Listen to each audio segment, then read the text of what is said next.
o nosso Deus. Irmãos, livro de Atos, capítulo de número 7.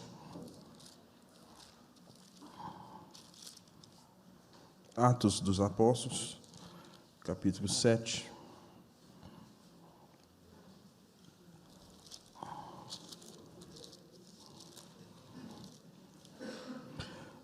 Estaremos lendo do verso 54 até o verso 3 do capítulo 8. Então, Atos, capítulo 7, 54 até o 3 do capítulo 8. Vamos ler juntos a palavra do Senhor? Leemos a morte de Estevão. Vamos juntos. Ouvindo eles isto, enfureceram-se no seu coração e rilhavam dentes contra ele.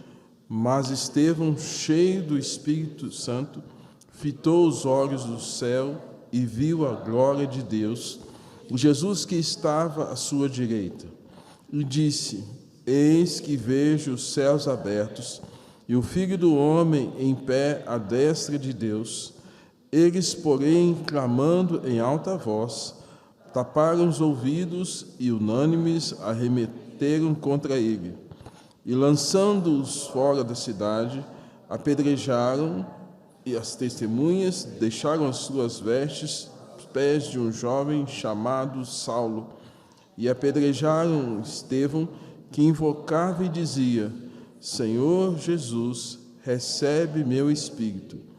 E então, ajoelhando-se, clamou em alta voz: Senhor, não lhes imputes este pecado. Com essas palavras adormeceu. E Saulo consentia na sua morte.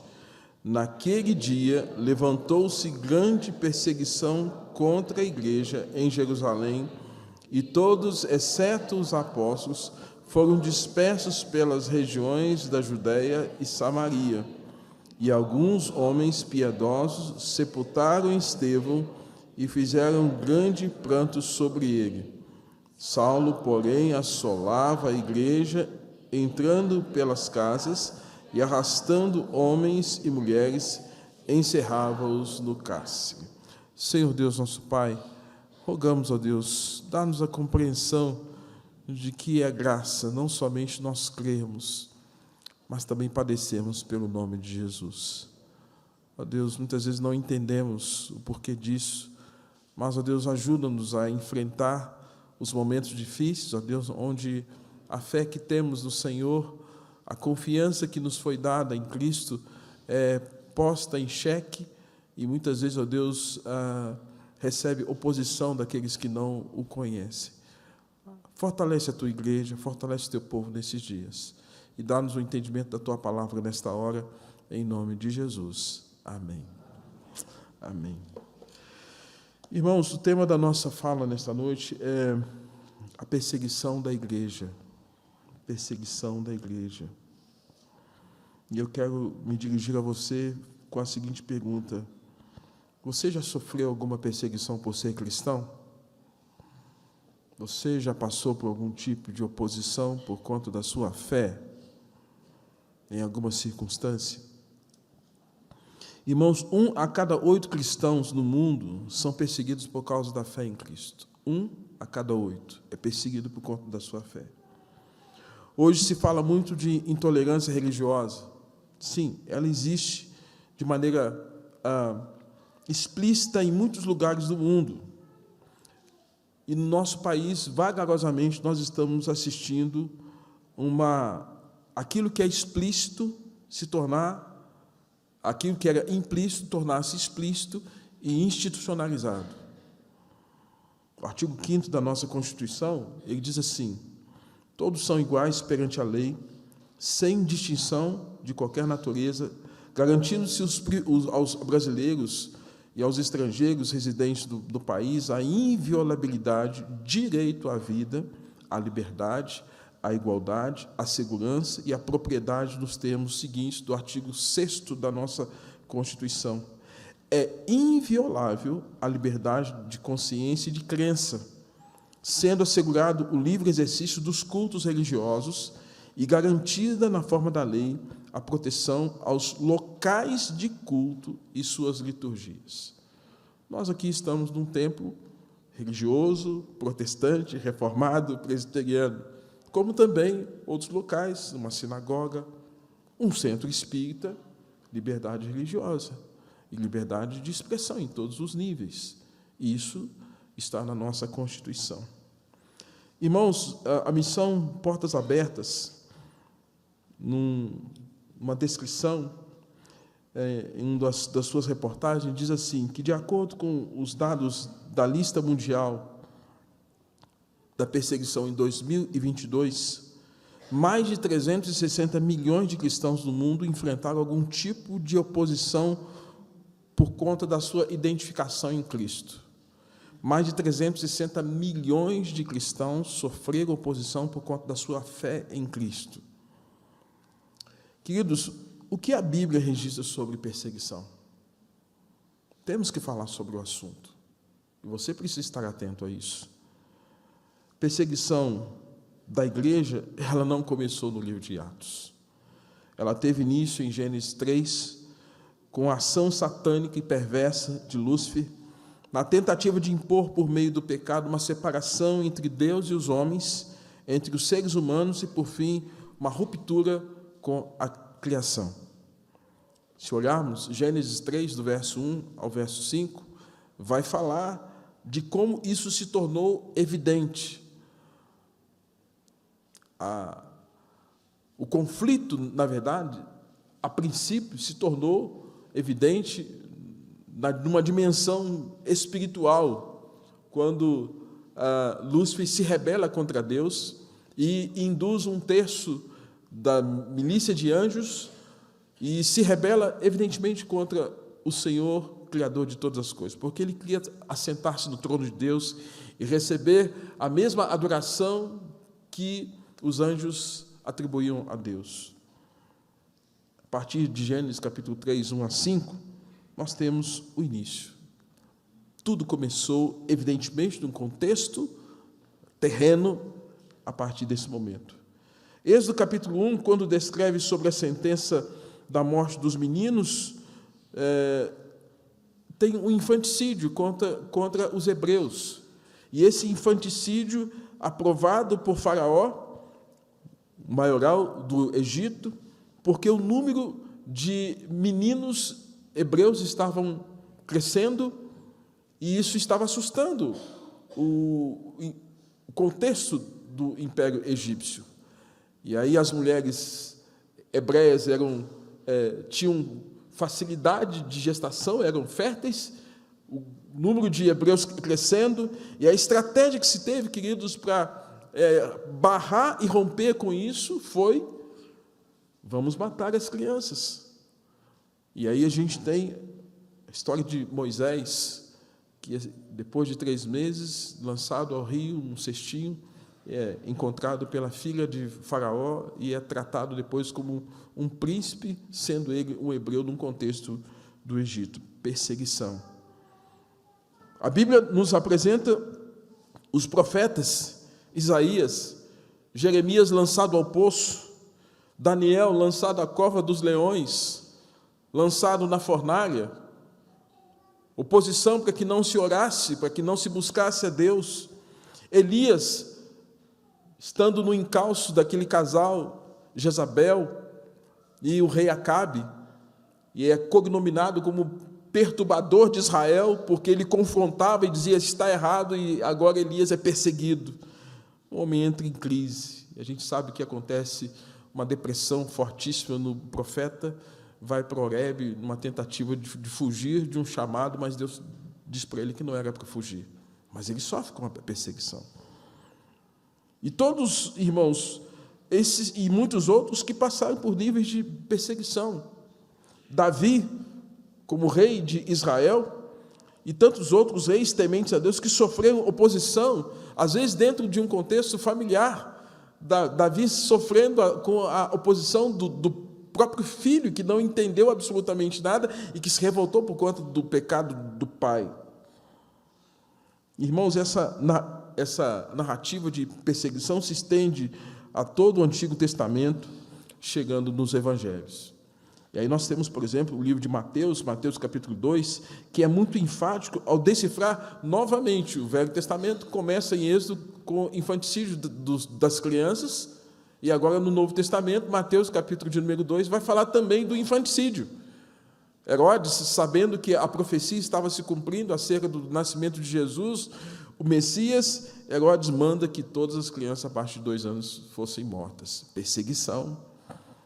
O ministério de Jesus, irmãos, é marcado no seu início com a tentação, perseguição frontal, tete a tete com o diabo, com Satanás, na tentativa de dissuadi-lo da sua missão, da sua vocação e do cumprimento dos propósitos de Deus.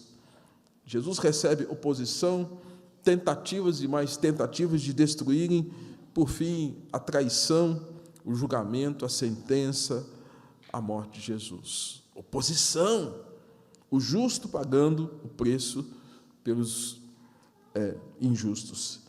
E agora, a partir de Atos 3, nós temos uma descrição da perseguição, a princípio, por conta de um bem, um benefício. Nós já falamos aqui em cultos anteriores, quando Pedro e João, às 3h, sobem ao templo para orar, encontram um coxo, e o coxo, esse homem, o capenga, eles encontram aquele capenga, e que pede esmola, eles falam, nós não temos nem ouro nem prata, mas o que nós temos, nós vamos dar para você. Eles estão dizendo, nós não temos bem, mas a gente tem um bem maior do que o bem material que você quer.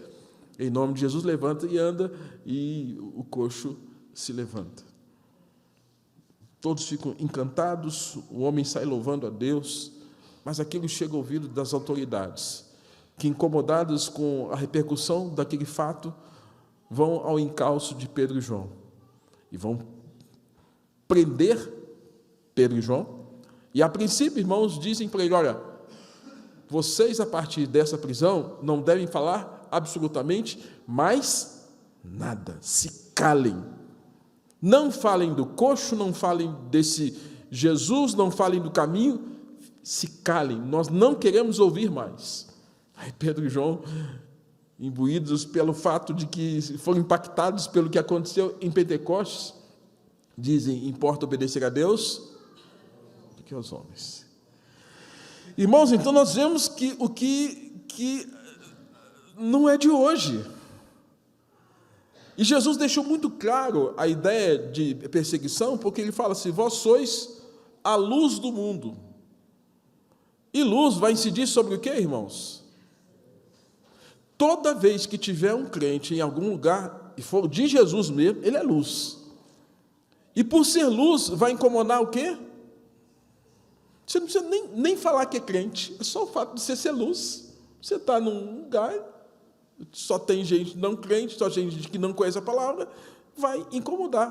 Não precisa nem falar nada, porque você é luz. Você é luz. Agora, se você não é luz, não vai fazer diferença. Mas se você for luz, vai perceber que tem oposição.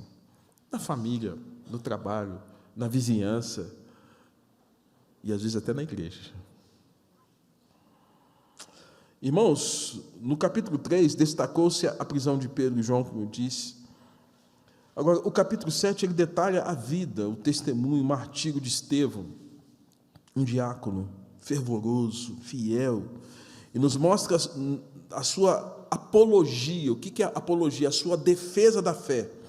A sua defesa da fé cristã como poucos. E diferente de muitos irmãos que, quando vão dar um testemunho, falam mais de si mesmo do que de Deus, quando o diácono Estevão é confrontado sobre a sua fé no capítulo de número 6, indo para o 7, depois chegando no capítulo 8, ele vai mostrar algo tremendo. Primeiro, o caráter desse homem. A descrição bíblica era um homem de boa reputação, homem cheio do Espírito Santo, cheio de sabedoria, alguém que, quando alguém ia conversar com ele, ele tinha argumentos, mas os argumentos dele não eram argumentos filosóficos, não eram argumentos psicológicos, ontológicos, os argumentos deles eram da Bíblia, das Escrituras, do que Deus já havia dado para os hebreus até então.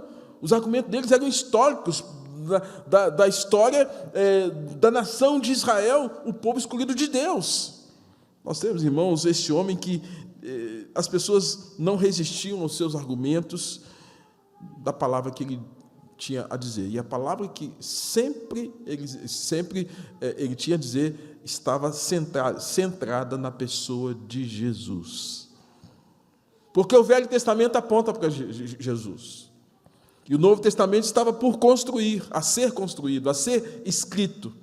E o Novo Testamento também aponta para Jesus. Converge na pessoa de Jesus. Irmãos, as características das perseguições naqueles dias tinham alguns oponentes que tinham nomes. A gente fala hoje, né? Tinha nome e CPF. Não tinha CPF naquele tempo, mas tinham nomes, eram personagens, eram protagonistas. O primeiro deles, o sacerdócio que deixou aquela visão espiritual, e esse sacerdócio que atrela a política romana. E esse sacerdócio, irmãos, vocês se lembram que Deus dá o ministério para João Batista pregar no templo ou no deserto? Por que no deserto?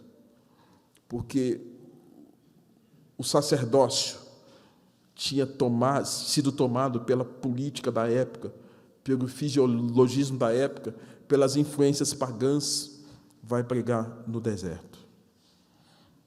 O Senado, os políticos, a satisfação que era dada também era aos políticos. O Senado se incomodou com Estevão. Os imperadores, em especial naqueles dias, se incomodou com os cristãos. E vários partidos, como fariseus, saduceus, zelotes, grupos de pessoas, dentre eles os publicanos, cobradores de impostos. E no capítulo 6, irmãos, demonstra que o modus operandi, a maneira de agir para se opor à fé, tinha um destaque. Lembramos que Estevão era um homem cheio de graça, fazia sinais e prodígios dentre o povo. E aqui, irmãos, à medida que Estevão vai levando a palavra e mostrando quem era Cristo naqueles dias, vai se acirrar uma perseguição contra ele, que vai se estender depois para outras pessoas. Estevão se vê agora confrontado. Discute com os libertos de Cireneu. Quem eram esses? Eram escravos. Lembrando que naquele tempo a escravidão não era por conta da cor da pele, era por conta de dívida, posse. Alguém era dono de alguém. E esses escravos alforriados, eles eram frequentadores da sinagoga, que tinha na mente toda a instrução judaica. E agora Estevão está falando que tudo que foi dado até então estava convergindo na pessoa de Jesus. E esses libertos se opuseram contra Estevão. Os alexandrinos, que faziam também parte da sinagoga, oriundos do norte da África. Lembrando que a biblioteca de Alexandria, ela não fica naquele contexto ali da Europa, ela está na África. Esses libertos também eram escravos, gente que agora estava livre, que agora participava das sinagogas, e esses que eram, digamos, os dogmáticos, estão confrontando Estevão. Os da Sicília, provenientes da Ásia Menor, discutiam com Estevão. E o modus operandi para dissuadir Estevão e para fazer com que as pessoas não escutassem Estevão, irmãos, estava atrelado a alguns aspectos. O primeiro deles, quando alguém quer convencer alguém para fazer alguma coisa que não é de boa fama, a tendência é dar o quê? Dinheiro. Primeiro, subornam pessoas e chamam pessoas e pagam pessoas para testemunhar falsamente contra o caráter desse homem, que a Bíblia fala que era um homem cheio do Espírito Santo, de excelente, de boa reputação, cheio de sabedoria, alguém que ninguém podia resistir aos seus argumentos, à sua fala, mas alguém agora foi contratado, alguém recebeu dinheiro para falar, não, ele não é assim não, ele não é de boa reputação não. Ele tem mancha, ele tem problema, viu? Segundo, subelevaram ou sublevaram. Significa incitaram revolta, uma insurreição contra Estevão. Já viu aquela frase? Quem conta um conto, aumenta um ponto. E nada melhor do que uma mentirinha ou gerar uma dúvida. Será? Nossa, hein não, hein? E nessa intenção, grupos foram sendo fomentados para que colocassem em xeque, em dúvida, o que Estevão estava falando. E aí, irmãos, terceiro, apresentaram falsas testemunhas para depor contra Estevão, afirmando que Estevão falava mal do lugar santo. Que lugar santo era aquele? Eles eram frequentadores da sinagoga. E até então o templo estava erigido. Jesus disse que o templo de Jerusalém seria destruído. E foi destruído no ano 70. Mas quando Jesus falava que o templo haveria de ser destruído, Jesus estava falando que ele haveria de morrer e de ressuscitar. Estevão estava falando da ressurreição de Jesus, mas a hermenêutica deles não era clara, o entendimento não era claro. A interpretação deles é que o templo era o templo. Então, que heresia, que afronta! Você está falando que o nosso templo será destruído? Mas o templo era a ressurreição de Jesus. E eles não entenderam nada. E por conta disso, estão dizendo, Estevão está falando mal do caminho, está falando mal do templo, ele quer destruir o templo. Quarto, chamaram os anciãos. Nada mais sólido do que quando alguém quer desacreditar uma outra pessoa, chamar uma pessoa mais velha. Porque os mais velhos têm respeito. Chamaram os mais velhos, os anciãos e os escribas e arrebataram. A palavra arrebatar é mover, ser tirado daqui para ali.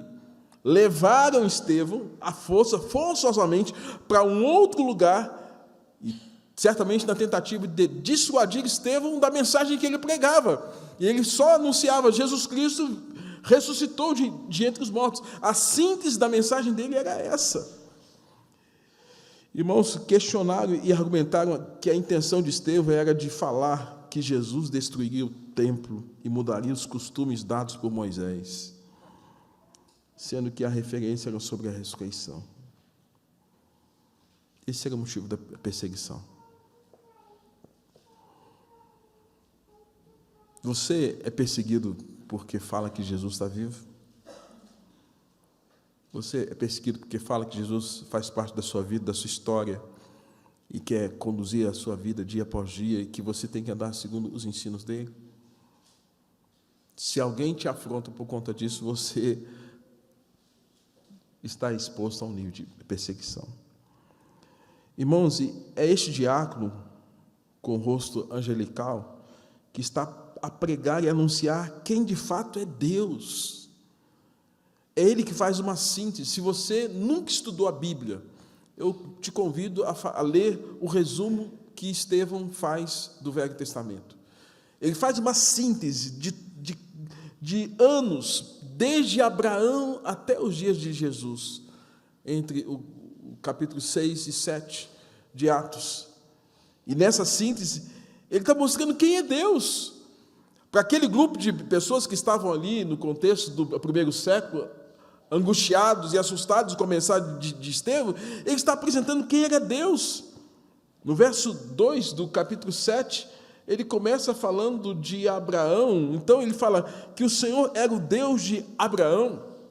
Depois ele fala que o Senhor era o Deus de uma geração peregrina na terra estranha, versos 5 e 6.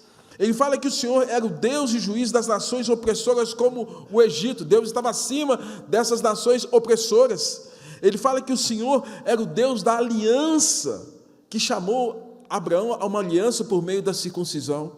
Ele está falando que esse Deus era o Deus do livramento dos hebreus, quando houve carências, carestia, e no seu cuidado Deus proveu aquilo que o povo precisou. Ele fala que o Senhor é o Deus da promessa, que cumpre a sua promessa. Ele fala que o Senhor é o Deus da providência ao cuidar de Moisés, sendo criado no palácio pela filha de Faraó. Ele está falando isso para aquelas autoridades, aquelas pessoas, os sacerdotes, os políticos, o Senado. Gente, é esse Deus que eu estou falando para vocês. Estevão, irmãos, é esse que está falando que esse Deus intervém ao descer e livrar os hebreus depois de 400 anos de escravidão no Egito. No verso 35 ele diz isso. Ele está falando que o Senhor é o Deus que tem palavras vivas. A palavra de Deus não é uma palavra lançada ao vento. A palavra de Deus é viva, é poderosa. Ele está testemunhando diante daquelas autoridades, aquelas pessoas todas. O Deus que eu estou pregando é um Deus que tem palavras vivas. Estevão, irmãos, está falando que o Senhor é o Deus que se afasta quando o povo peca e que é presente na vida de quando o povo se santifica. Estevão, irmãos, é aquele que está apresentando que Deus é o Deus de Davi, e eu achei muito interessante que lá no verso de número 46 do capítulo 7, ele está falando assim, que esse Davi é o que achou graça diante de Deus. Aquele menino ruivo, 13, 16 anos, filho de Jessé, que foi escolhido e foi ungido por Samuel, ele achou graça diante de Deus, e por mais que ele tenha vivido coisas terríveis, pecaminosas, Deus manifestou a graça sobre Davi. E Atos 3 vai dizer que Davi é homem segundo o coração de Deus. Irmãos, ele está falando isso aí. Ele está falando que o Senhor é Deus que não habita em templo feito por mãos humanas, e que por mais que Salomão tenha erigido um templo, Deus não estava confinado mais a um templo. Era esse Deus que Estevão estava falando. É esse Deus que ele cria, acreditava e pregava. E por esse motivo, irmãos, algo aparentemente aconteceu. E aconteceu com ele. Perseguição, constrangimento, apedrejamento e morte. Aí no capítulo 7, verso de número 59, diz assim: e apedrejaram Estevão, que invocava o Senhor. Quando se tem uma prática de um julgamento por apedrejamento, um grupo de pessoas com pedras às mãos, o alvo à sua frente, e aquele grupo de pessoas, cada uma delas certamente com a autorização das autoridades presentes, que não haveria culpa se aquele indivíduo morresse, agora jogam a pedra. História parecida aconteceu nos dias de Jesus com a mulher adúltera. Julgamento por apedrejamento. A sentença era essa. E agora o julgamento por alguém que cria nisso e pregava isso era o apedrejamento. E apedrejaram Estevão, que invocava o Senhor, e dizia: Senhor Jesus, recebe meu espírito. E por fim disse a Deus sobre os seus algozes. Irmãos, algo assim que foge à nossa compreensão. É um crente supra, ultra, um nível hiper elevado. Os algozes lhe jogando pedra, certamente seu corpo maltratado, com sangue, talvez mutilado. E ele disse: Deus, não imputa sobre eles esse pecado. Deus, não cobre deles isso. Não cobre deles isso. Irmãos, isso aqui já é uma lição para nós tremenda, daquilo que o cristianismo vem ensinar para nós. Porque quantas vezes nós buscamos o princípio olho por olho, bateu, levou. Onde a gente quer fazer a justiça com as nossas próprias mãos. Aqui já é uma lição tremenda para nós, olhar tudo que Estevão está passando, a perseguição, o sofrimento que ele está tendo, e agora, no momento final, ele prefigura o que Jesus Cristo havia dito também na cruz. Na última oração, na penúltima oração de Jesus, antes de dizer, Pai, nas tuas mãos entrego o meu espírito, ele diz, Pai, perdoa-lhes, não sabem o que fazem. Irmãos, em meio a tudo isso, um oficial romano, Saulo, via e consentia com tudo aquilo. A lei romana estava do lado errado. A autoridade romana estava do lado errado. E a autoridade romana, por estar do lado errado, e estando do lado errado, Jesus havia dito, quem não comigo ajunta, espalha. Quem não está comigo, é contra mim. E essa autoridade representada por Saulo, ela consentia. É isso mesmo, tem que ser feito.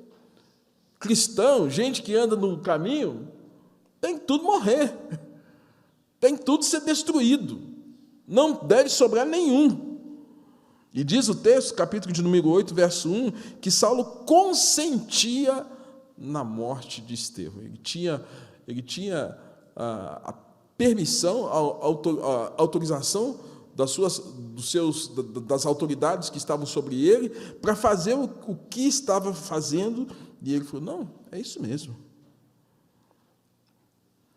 E aí, irmãos, a partir desse instante, você percebe o seguinte, a descrição de Lucas é muito interessante. Lucas vai dizer em Atos 1:8, ele vai dizer o quê? Mas recebereis poder sobre vós, descer sobre vós, Espírito Santo, e sereis minhas testemunhas, Jerusalém, Judéia, Samaria, até os confins da terra. Essa palavra foi dada para essa igreja que recebeu o Espírito Santo de Deus, para agora compartilhar esse evangelho em outros cantos. Mas até então a igreja não tinha entendido isso. A gente brinca que houve um tempo que havia um jargão, quando a gente não entendia alguma coisa, a gente falava assim, Parece que a igreja naquele tempo recebeu a palavra e estava assim, Jesus, Aí vem Atos 8:1. No mesmo dia que acontece essa sentença em morte de Estevão, Lucas vai dizer, naquele dia. Então não foi uma coisa que teve que ser processada para ser entendida. Não, naquele mesmo dia, o que acontece, irmãos? Vamos ler, capítulo 8, verso 1. Vamos lá? Vamos ler junto? Naquele dia, levantou-se grande perseguição contra a igreja em Jerusalém, e todos, exceto os apóstolos, foram dispersos pelas regiões da Judéia. O que não aconteceu de maneira consciente, agora vai acontecer de maneira intensa. A perseguição acentuou, acelerou. Agora eles entenderam. Jerusalém, talvez, o templo, o estilo de vida em Jerusalém fosse interessante. Mas o que impulsionou isso, irmãos, foi a expressão grande perseguição. O que aconteceu com Estevão de maneira particular, agora acontece com um grupo. E você se lembra que em Jerusalém, embora havia gente de quase 14 regiões do mundo no dia de Pentecostes, espalhados ali por conta do dia da festa, que subiram dos mais diversos cantos do mundo daqueles dias, alguns certamente já tinham voltado para suas terras, para sua pátria, mas havia muitos crentes em Jerusalém. E esses crentes em Jerusalém agora, irmãos, sofrem uma grande perseguição.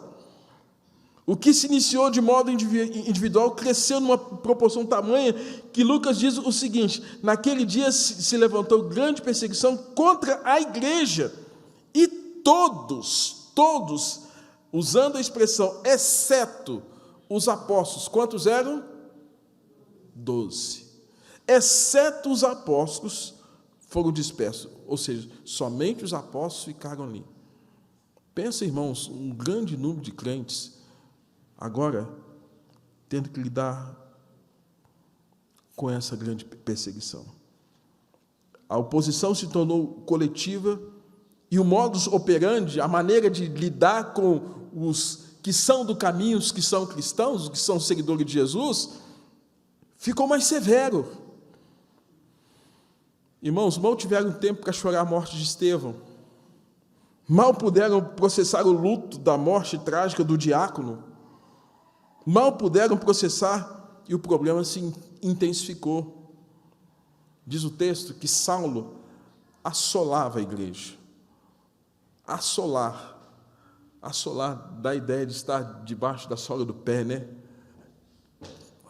Pisando, maltratando. Diz que Saulo entrava de porta em porta, de casa em casa, batendo na porta, ou chutando a porta, abrindo a porta, arrombando a casa e tirando dali aqueles que eram seguidores do caminho.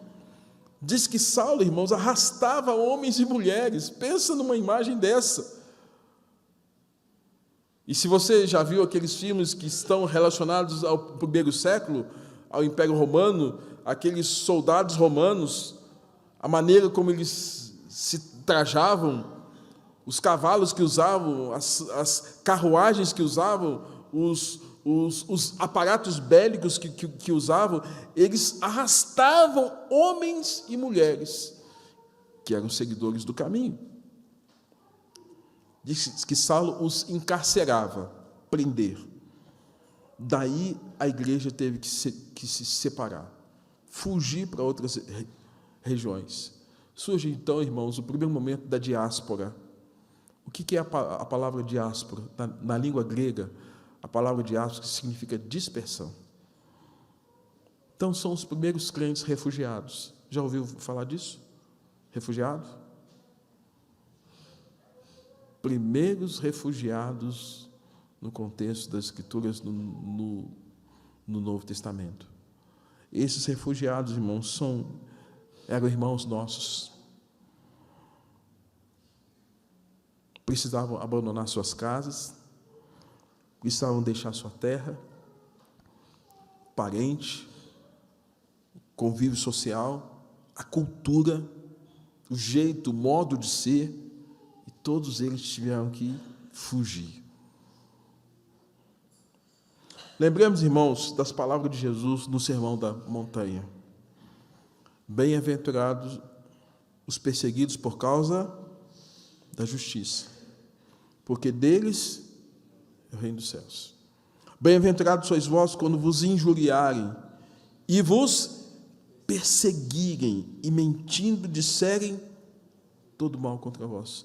Mentiram contra Estevão, agora estão mentindo contra a igreja. Aí Jesus diz: regozijai-vos, porque é grande o vosso galardão nos céus, pois assim, a referência de Jesus, perseguiram os profetas que viveram antes de vós. Jesus está falando, quem está passando por perseguição hoje, olha, antes de vocês, teve muita gente que passou por perseguição. Teve muita gente que sofreu por causa do Evangelho. E lembramos, irmãos, de Filipenses capítulo 1, 29, e bem como o texto que cantamos aqui, Romanos capítulo 8, versos 35 e 36, quando o apóstolo Paulo, esse que agora está convertido, vai escrever à igreja de Roma, aqueles crentes lá em Roma que certamente viram ali no Coliseu todo aquele aparato, aquele espetáculo, onde os cristãos eram tratados como escória, onde no espetáculo a morte dos cristãos era o ápice da festa. Paulo está dizendo assim, quem nos separará do amor de Deus, de Cristo? E ele pergunta, será tribulação? Será angústia? Ele fala, será que é a perseguição? Que ele agora não é mais um perseguidor, mas é um seguidor. Ele pergunta, será que é a fome? Será que é a nudez? Será que é o perigo? Será que é a exposição a uma espada? Ele fala, como está escrito, por amor do Senhor Jesus, por amor de ti, nós somos entregues à morte todos os dias. Então você, por ser um cristão, é exposto à morte todos os dias. E ele diz assim, e ainda somos considerados ovelhas sendo levado para o matadouro, ovelhas pronto para o abate. Filipenses capítulo 1, 29, o próprio apóstolo Paulo vai dizer, porque vos foi concedida a graça de não somente crerdes, mas também de padecer, de sofrer por causa de Cristo, e não somente de crerdes nele. Irmãos, eu digo que esse é um desafio nosso. Por isso que ser crente não é para qualquer um. Ser cristão não é para qualquer um. É por isso que vai ter muito joio no meio de trigo. Porque tem muita gente que vai achar que ser crente é só os benefícios atrelados à fé cristã. De fato, aqueles que têm o bom perfume vão ser beneficiados com o bom perfume, mas quem está perto, que não tem cheiro de morte, vai sentir a fragrância do cheiro da vida e vai ser abençoado com o cheiro da vida. E muita gente chega às nossas igrejas vivendo como um joio, não é um trigo, e que vai ser beneficiado pela fragrância do Evangelho.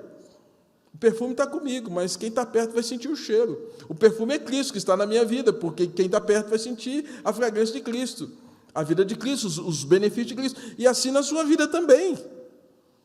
Na família, no seu trabalho, onde você for. Às vezes a coisa não está pior porque você tem o bom perfume de Cristo. Vós sois o sal da terra, vós sois a luz do mundo. Irmãos, nessa descrição, eu quero trazer um relato. Pastor Reverendo Elias Dantas. Reverendo Elias Dantas é um pastor presbiteriano, ele é coordenador internacional da Global Kingdom. É uma missão internacional que dá apoio às igrejas cristãs no mundo todo. No mundo todo. Já tive várias oportunidades de ouvi-lo aqui em Belo Horizonte, falando em congressos de pastores da 8ª Igreja e outros mais, em São Paulo também.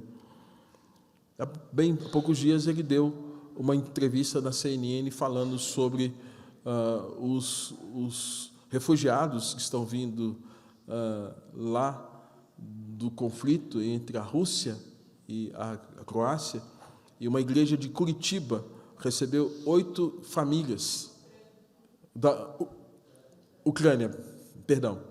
E aí aconteceu que ele é o intermediário desses contatos. Ele fala que muitas vezes nós precisamos ter uma visão do macro e a visão do micro. A visão do macro, por exemplo, se nós olharmos lá no livro de Apocalipse, capítulo 7, verso 9 a 17, que vai trazer um ensino precioso, mostrando a igreja do Senhor Jesus Cristo, a visão dos glorificados, capítulo de número 7, a partir do verso 9, depois dessas coisas vi, e eis que grande multidão, que ninguém podia enumerar, de todas as tribos, povos, línguas e nações, diante do trono. Tem hora que a gente tem a visão do macro, sim, das grandes coisas de Deus, do que Deus tem feito, assim, de maneira intensa.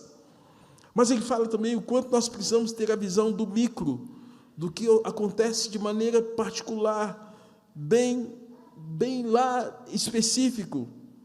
E nisso ele vai nos ensinar que quando nós temos a visão do macro e do micro, nós vamos compreender as ações de Deus.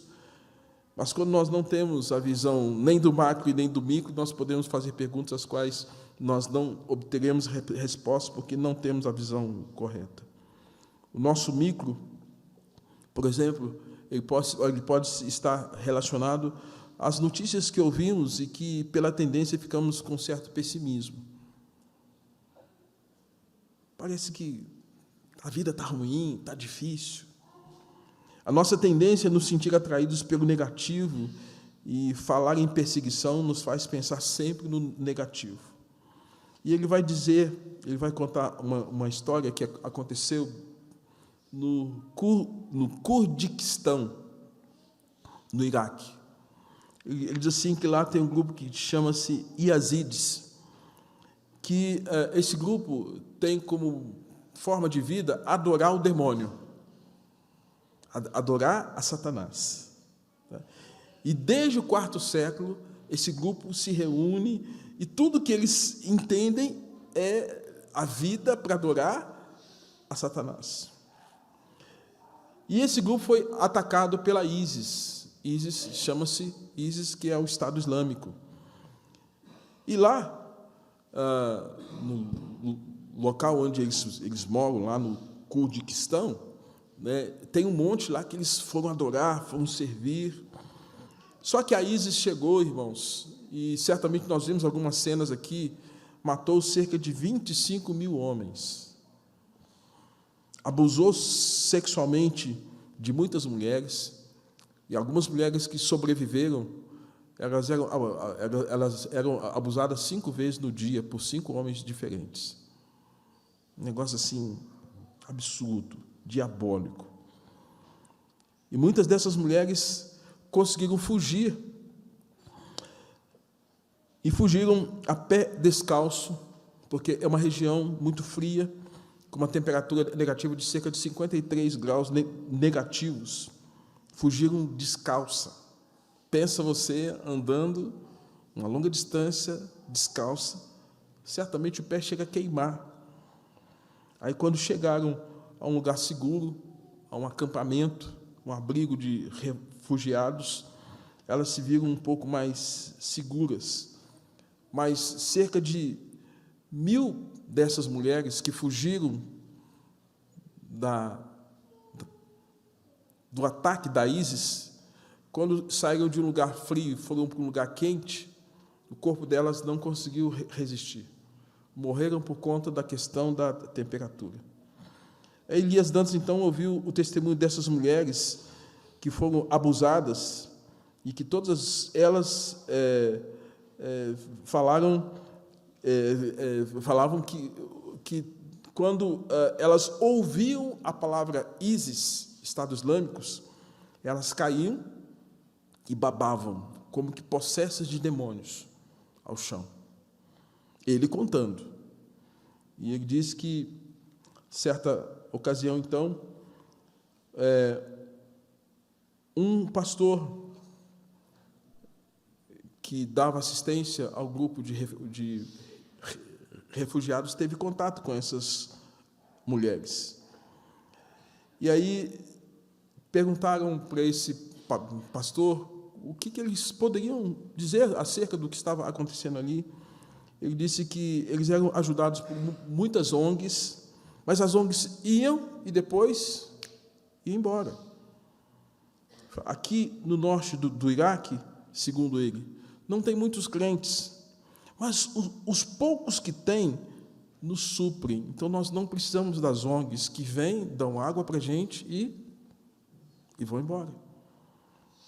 E aí, Elias Dantas diz, então, que houve um encontro com cerca de 45 pastores que contaram essas histórias absurdas para ele. E ele falou assim, olha, depois que eu sair daqui, eu vou voltar e eu quero pedir a oração a todas as igrejas do mundo para que ore, para que destrua a ISIS, para que Deus acabe com esse Estado Islâmico. Aí, para espanto dele, os pastores falando, não ora não pede isso não, por favor, não faça isso. Aí ele falou assim, por que não? Vocês estão sendo oprimidos pela ISIS. Aí os pastores falaram, não, a ISIS é o nosso maior evangelista.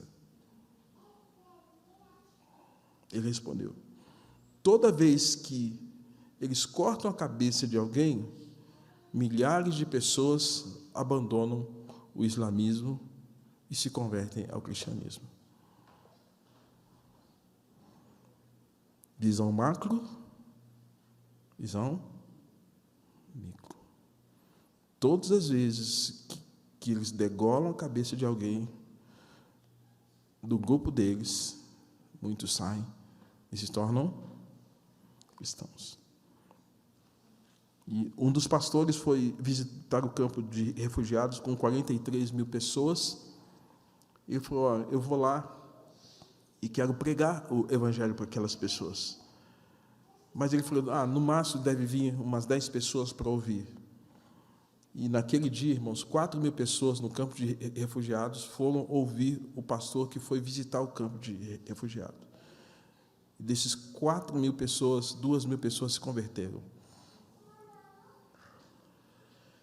Policarpo, bispo de Esmirna, nós estamos hoje aqui, a igreja de Esmirna. A igreja de Esmirna é uma igreja sofredora. Estudamos hoje aqui cedo. Policarpo, um dos bispos da igreja, disse assim: o sangue dos mártires é a semente do evangelho. O sangue dos mártires é a semente do evangelho. Eu era menino e tinha uma música que dizia assim, quem se lembra, canta comigo. Eu não lembro mais da letra, mas apenas o coro. Ninguém detém, a obra é santa, ninguém detém, a obra é santa, a obra é do Senhor. Alguma coisa assim, né? Ninguém detém a obra. Essa obra é do Senhor. Ninguém detém a obra é santa. Louvado seja Deus. Eu ouvia quando menino. Era muito cantado nas igrejas pentecostais. Nós presbiterianos não cantávamos muito, não. Mas eu ouvia muito. Ninguém detém a obra santa. Irmãos, o que a gente tem que entender, por mais perseguição que nós sofremos, ninguém detém a obra santa. Ninguém para a igreja. Ninguém vai deter a igreja. Ninguém vai parar a igreja. Porque aquele que é o cabeça da igreja é maior que todos os homens, principados e potestades. Tentaram deter a igreja nos dias de Estevão, não parou. Nós estamos aqui. Estão tentando deter a igreja, não vão deter a igreja. E se você é um crente fiel, você tem que ter a consciência que você tem que ser como esses mártires. E quando nós olhamos a palavra mártir, mas recebereis poder ao descer sobre vós o Espírito Santo, sereis minhas testemunhas. A palavra grega, vocês serão os meus mártires, vocês vão pagar o preço com a própria vida pelo Evangelho. Irmãos, nós falamos hoje da China, lugar com um número absurdo de gente. Na China, hoje, são mais de 110 milhões de cristãos. Eu disse hoje cedo que eles não conseguem reunir, como nós aqui, num grupo de 100 pessoas, 80, 90, algumas igrejas que são maiores, muito mais que isso. Lá, no máximo, 10, 5 pessoas. A igreja oficial é só de aparência. 110 milhões, irmãos nossos da China. Nosso país tem 207 milhões, 209 milhões. Metade da nossa nação de irmãos na fé na China. Hoje, a China é o 4º país com o maior número de cristãos do mundo.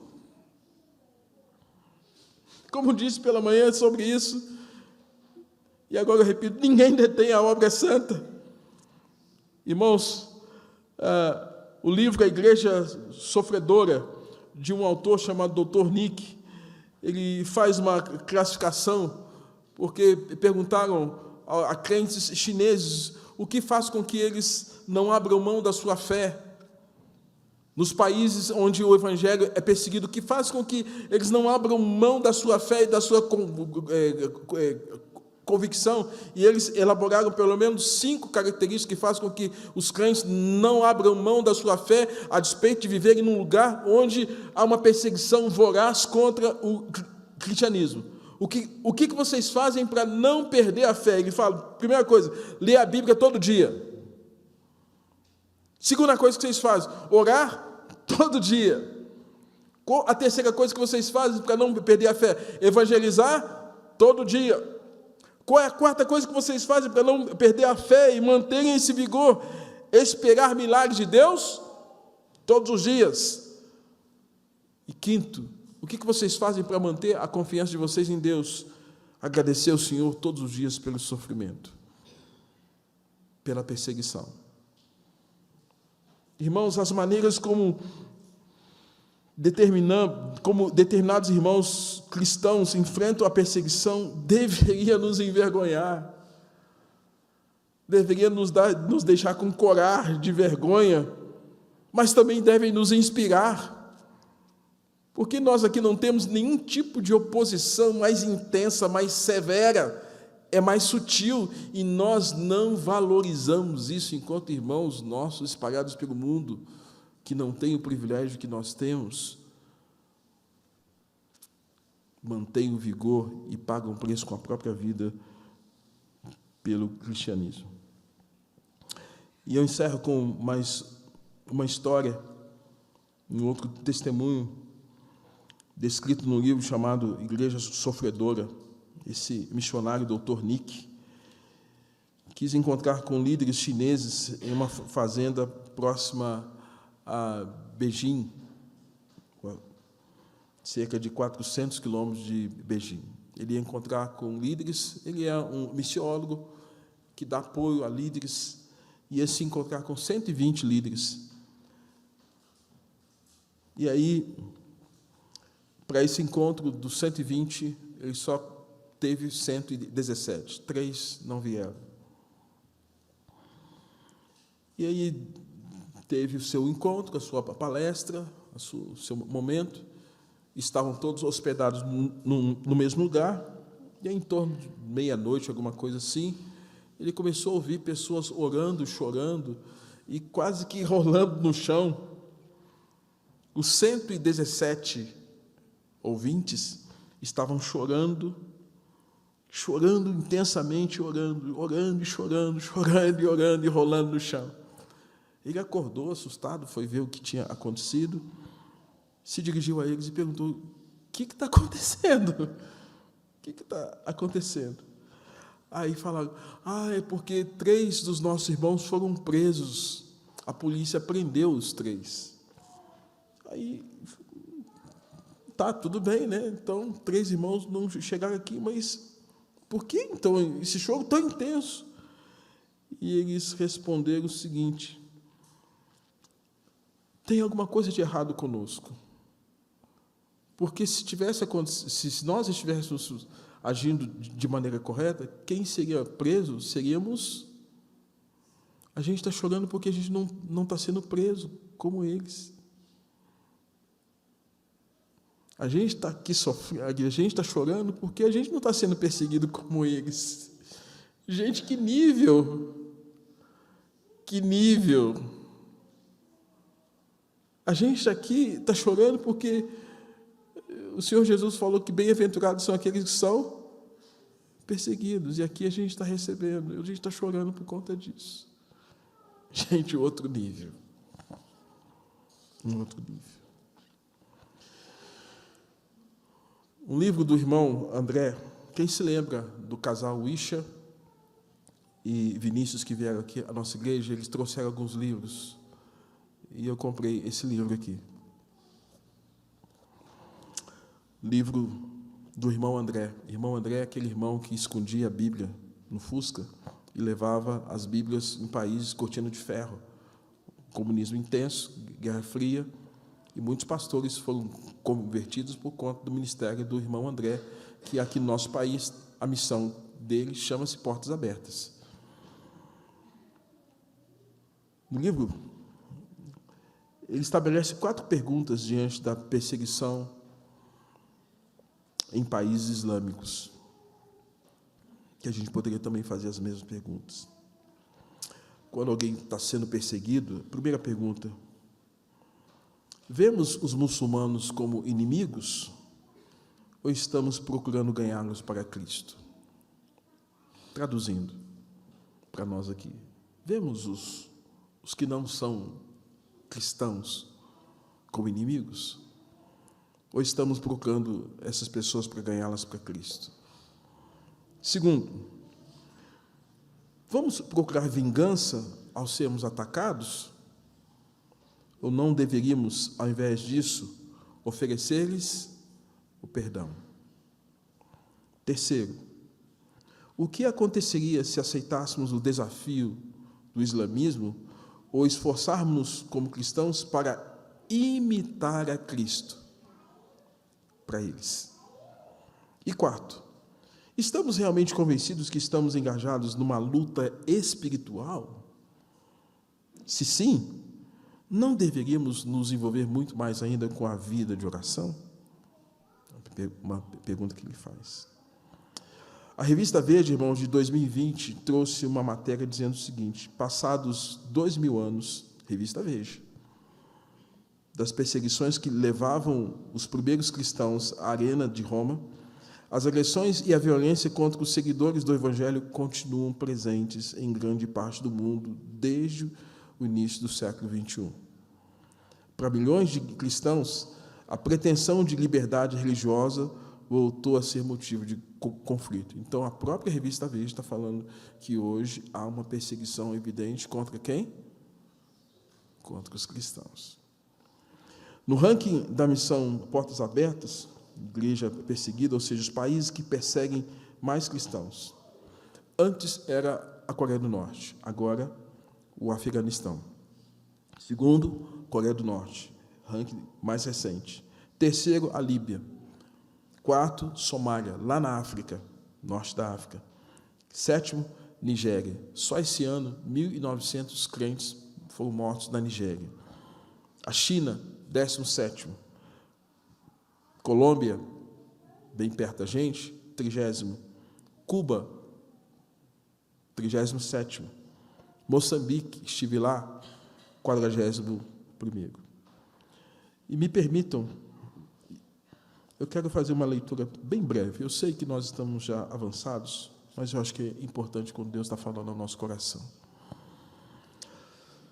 No apêndice desse livro tem uma carta da igreja afegã, a igreja perseguida em Cristo, ao presidente George Bush, quando teve aquela guerra dos Estados Unidos que invadiu o Afeganistão. Os crentes do Afeganistão, representados evidentemente por alguém, mandou uma carta para o presidente dos Estados Unidos. Isso foi em 2003. Quanto tempo tem? 2022? 19 anos. Ao presidente George W. Bush, saudações no poderoso nome de Jesus. Somos muito gratos a Deus por ter posto e mantido o Senhor no governo. Também estamos contentes por Deus ter dado ao Senhor coragem para combater o mal do mundo, por ter quebrado o poder do mal em nosso país e nós tivéssemos um vislumbre de esperança. Estamos orando por seu sucesso, que Deus lhe dê olhos para ver e ouvidos para ouvir a súplica dos que sempre são ignorados em nosso país. Eles são sempre perseguidos e assassinados somente pelo fato de buscarem a comunhão com Deus vivo, por intermédio de Cristo. Todas as pessoas olham para eles como abatidos só pelo fato de serem minoria. Quando essas pessoas querem dar testemunho do Deus vivo, são enforcadas e a vida se torna tão difícil para elas que seus filhos morrem de fome e de doenças. Não existe ninguém em nosso país, Afeganistão, para combater as trevas. A nossa única e derradeira ajuda é Deus. Não existe mais ninguém a quem socorrer. Pulo alguns parágrafos. Queremos chamar a sua bondosa atenção para os problemas enfrentados pela igreja perseguida do Afeganistão. Não existia o conceito de liberdade na época do Talibã, e após sua queda, pensamos que com a vinda dos Estados Unidos haveria uma nova Constituição que desse liberdade de escolha de religião a todos, que é direito básico de todo ser humano. Acontece que os muçulmanos estão convertendo centenas de pessoas cristãs e de outras religiões, mas quando o muçulmano se converte ao cristianismo ou a outra religião, é ameaçado, perseguido e morto. No mundo muçulmano, Todos os comentários feitos pela seita Hanfi dizem que quem deixar o islamismo é um murtid e deve ser morto. Quem blasfemar contra Maomé é morto. A inscrição da bandeira prova que o afegão está indo para o islamismo saudita, e esse tipo de islamismo não tem conceito do direito humano de liberdade. Todas as pessoas martirizadas e perseguidas no passado o foram devido ao Talibã.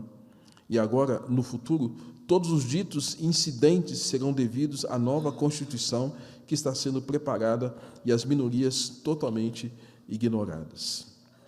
Hoje existem templos Sikhs no Afeganistão, mas não a igreja.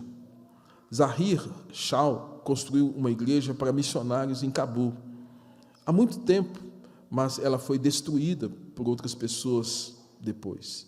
Até hoje, há guardas naquele lugar e o exército afegão montou alguns alojamentos. A nossa pergunta é: se é possível a construção de mesquitas nos Estados Unidos e em Roma, por que não haver igrejas no Afeganistão? Alguns parágrafos à frente. Que a graça do nosso Deus, e poderoso e vivo, e seu Filho Jesus, seja com o Senhor pela presença do Espírito Santo. Amém.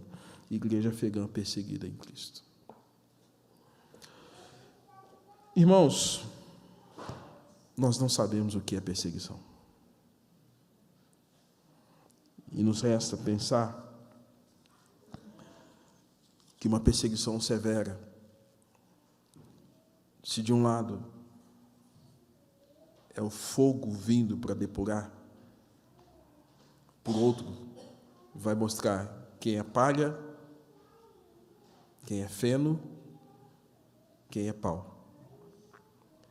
Mas vai mostrar quem é ouro. E sendo ouro, vai ser mais depurado.